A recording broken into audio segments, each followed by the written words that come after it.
Hi guys, welcome to Srirangam Kitchen. இன்னைக்கு நாம் பார்க்க போகிற அட்டகாசமான டிஷ் வந்து பாவ் பாஜி மசாலா. ஸோ ஒரு excellent north Indian dish home ஸ்டைலில் நாம் வந்து குக்கரில் பண்ண போகிறோம். ஸோ ஃபஸ்ட்டு சின்ன குக்கர் எடுத்திருக்கேன். அது நல்லா சூடானதும் ஒரு ப்ளாப் ஆஃப் பட்டர், அதில் ஒரு டீஸ்பூன் சில்லி பவுடர், ஒரு 1/4 டீஸ்பூன் மஞ்சள் பொடி, அதுக்கப்புறம் ஒரு டீஸ்பூன் கொரியாண்டர் பவுடர். ஸோ இது வந்து நல்ல கலர் கொடுக்கறதுக்காக உங்களுக்கு காஷ்மீரி சில்லி இருந்தது அப்படின்னா நீங்கள் காஷ்மீரி சில்லி ஆட் பண்ணிக்கலாம். ஸோ இதை ஜஸ்ட்டு ஒரு ஃபியூ செகண்ட்ஸ் சாட் பண்ணிக்கலாம். சாட் பண்ணிவிட்டு ஒரு 2 பெரிய சைஸ் ஆனியனை வந்து நான் ஃபைனாக சாப் பண்ணி ஆட் பண்ணியிருக்கேன். ஸோ இதையும் நாம் வந்து ஒரு 1 மினிட் சாட் பண்ணிக்கலாம். ஏன்னா டார்க் ப்ரௌன் ஆகிற வரைக்கும் குக் பண்ணணும் அப்படின்னு அவசியம் இல்லை. ஏன்னா நாம் எல்லா வெஜிடபிள்ஸையும் நாம் வந்து குக்கரில் வச்சு டோட்டலாக குக் பண்ண போகிறோம். இதில் ஒரு 2 டேபிள் ஸ்பூன் கீ ஆட் பண்ணிக்கோங்க. அப்போ தான் நமக்கு அந்த க்ரீமி டெக்ஸ்சர் வரும்.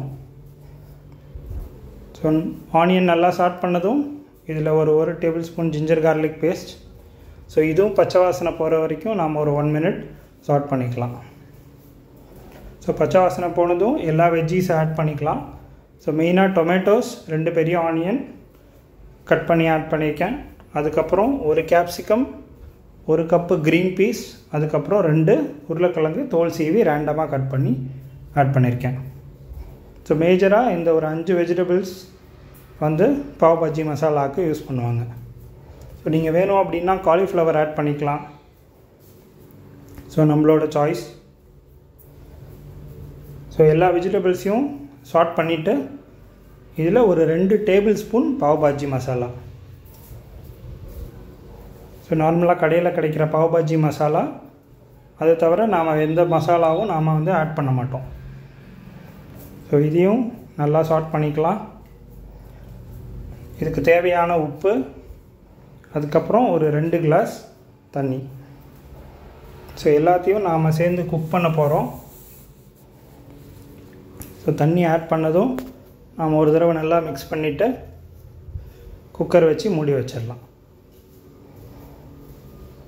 ஒரு 3லேருந்து 4 விசில் வர்ற வரைக்கும் வெயிட் பண்ணலாம். ஏன்னா எல்லா வெஜிடபிள்ஸும் நல்லா மேஷியாக ஆகிற வரைக்கும் கன்சிஸ்டன்சியில் வந்து நமக்கு குக் ஆகணும்.